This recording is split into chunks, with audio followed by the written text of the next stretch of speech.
বর্ষার দিনে 1 কাপ আটা দিয়ে তৈরি গরম গরম খাস্তা মুচমুচে ভীষণ মজাদার স্বাদের এই নাস্তা যাকেই একবার খাওয়াবেন সে শুধু খেতেই যাবে।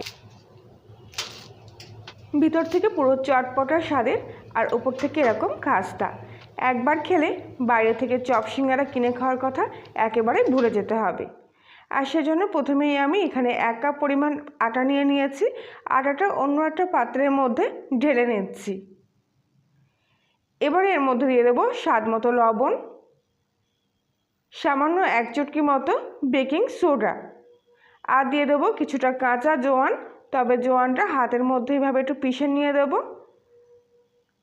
আর তারপরে দেবো অল্প কিছুটা কালো জিরে। এবার এই শুকনো উপকরণগুলো খুব ভালো করে আটার সাথে মিশিয়ে নেব। এক্ষেত্রে আপনারা ময়দাও ব্যবহার করতে পারেন। আর এখানে কিন্তু বেকিং পাউডার ব্যবহার করিনি আমি, আবারও বলছি বেকিং সোডা দিয়েছি। এবার এরকম নর্মাল চা চামচের 3 চামচ মতো তেল আমি আটার মধ্যে নিয়ে নিচ্ছি।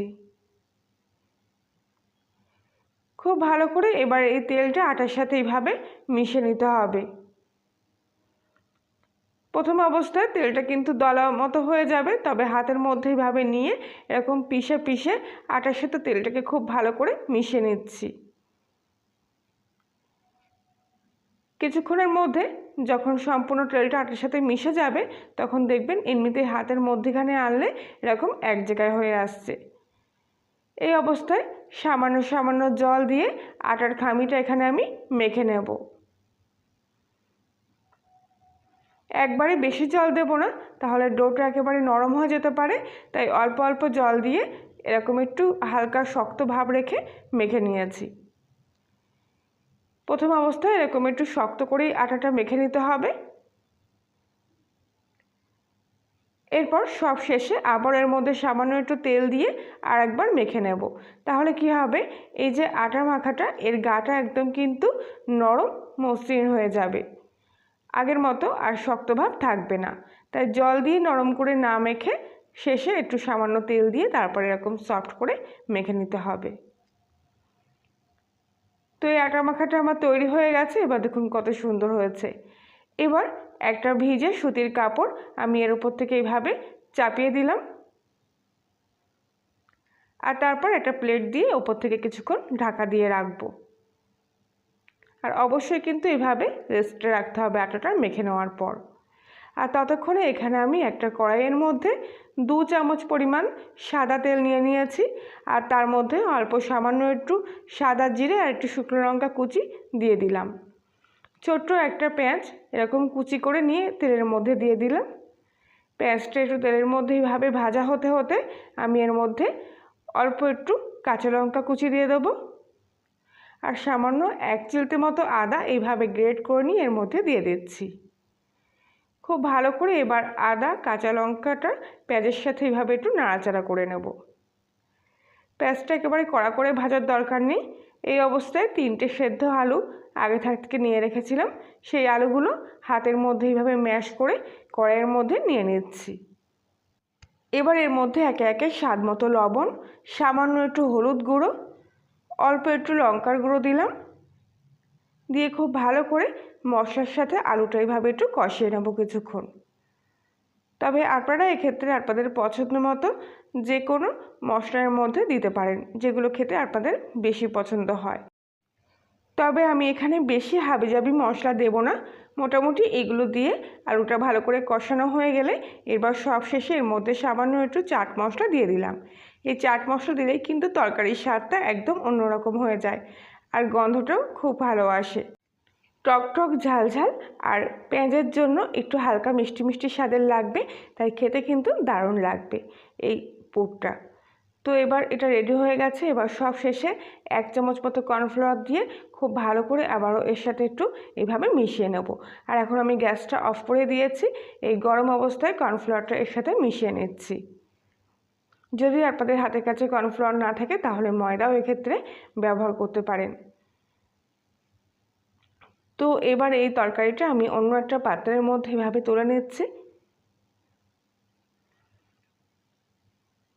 এবার আগে থেকে যে আটাটা আমি এখানে মেখে রেখেছিলাম এবার ঢাকনাটা খুলে ভিজে কাপড়টার থেকে তুলে নিচ্ছি আর এই আটাটা আরেকবার হালকা হাতে এইভাবে একটু মেখে নিচ্ছি। এতক্ষণে আটাটা কিন্তু খুব ভালোভাবে সেট হয়ে গেছে। এবার এর থেকে এরকম ছোটো ছোটো করে কয়েকটা লেচি আমি কেটে নিচ্ছি। আর লেচিগুলো কাটা হয়ে গেলে হাতের মধ্যে নিয়ে এরকম গোল গোল বলের মতো করে নিচ্ছি। তবে এই লেচিগুলো খোলা হাওয়ায় রাখলে চলবে না। এর থেকে একটা আমি বের করে নিলাম আর বাকিগুলো আবারও ঠিক সেম অবস্থায় ঢাকা দিয়ে রেখে দিলাম। এবার এক এক করে এর থেকে আমি নাস্তাগুলো তৈরি করব। তার জন্য একটা বল হাতের মধ্যেখানে নিয়ে ঠিক এরকম একটু খিলি মতো করে নিচ্ছি। ভিতরটা একটু এরকম গর্ত মতো হবে আর সাইডটা এরকম পাতলাই থাকবে। এবার এর মধ্যে আমি আগে থেকে তৈরি করে রাখা আলুর পুরটা নিয়ে নিলাম। নিয়ে খুব ভালো করে চেপে চেপে আলুর পুরটা এর মধ্যে এইভাবে সেট করে নিচ্ছি। আর তারপর চার সাইডটা এইভাবে একটু জল হাত লাগিয়ে নিচ্ছি। আর তারপর এইগুলো এইভাবে এরকম ভাঁজ দিয়ে দিয়ে ঠিক একটু মুড়িয়ে মুড়িয়ে নেব। দেখতেই পাচ্ছেন আঙুল দিয়ে এরকম করে করে ভাঁজ দিয়ে নিচ্ছি। প্রত্যেকটা ভাঁজ যেন একটু সূক্ষ্ম হয়, তাহলে দেখতে ভালো লাগবে।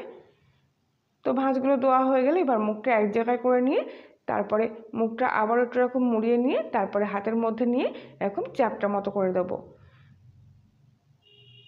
বাকিগুলো ঠিক একইভাবে এখানে আমি তৈরি করে নিচ্ছি। আপনাদের ভালোভাবে বোঝাতে সুবিধার্থে আমি আরেকটাও এখানে করে নিয়ে দেখাচ্ছি।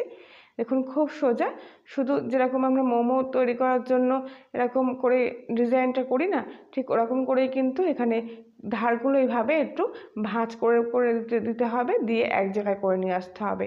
তারপর মুখটা হালকা হাতে একটু ঘুরিয়ে দিয়ে তারপরে দু হাতের মধ্যেখানে রেখে এরকম চ্যাপটা করে দিতে হবে। ব্যাস তৈরি হয়ে গেল। আর বাকিগুলো কিন্তু আমি ঠিক একইভাবে এখানে তৈরি করে নিয়েছি।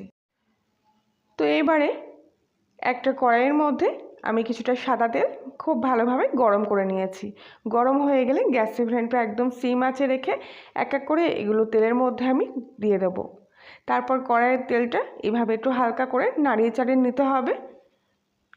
কিছুক্ষণের মধ্যেই দেখবেন এগুলো কিন্তু হালকা একটু এরকম ফুলে উঠবে।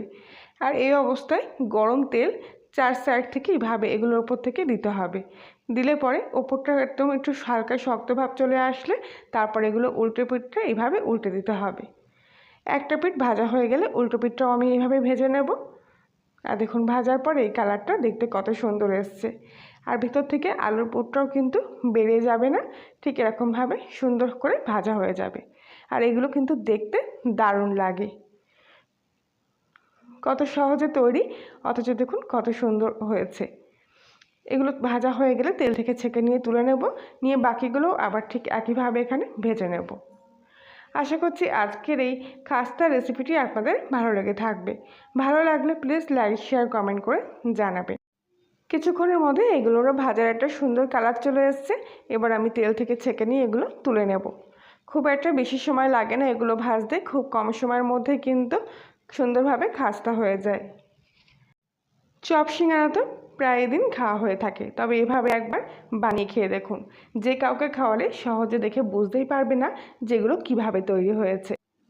ভেজে নেওয়া নাস্তাগুলো আমি একটা অন্য প্লেটের মধ্যে তুলে নিচ্ছি।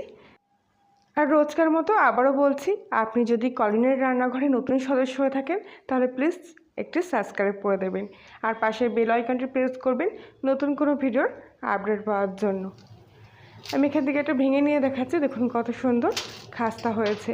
আর ভিতরটা পুরো চটপটার সাথে আলুর পুরে ভরা। শুধু শুধু চায়ের সাথে কিন্তু এগুলো সন্ধেবেলা খাওয়া হয়ে যাবে গরম গরম। তাহলে বন্ধুরা আজকের মতো এই পর্যন্তই। সবাই ভালো থাকবেন।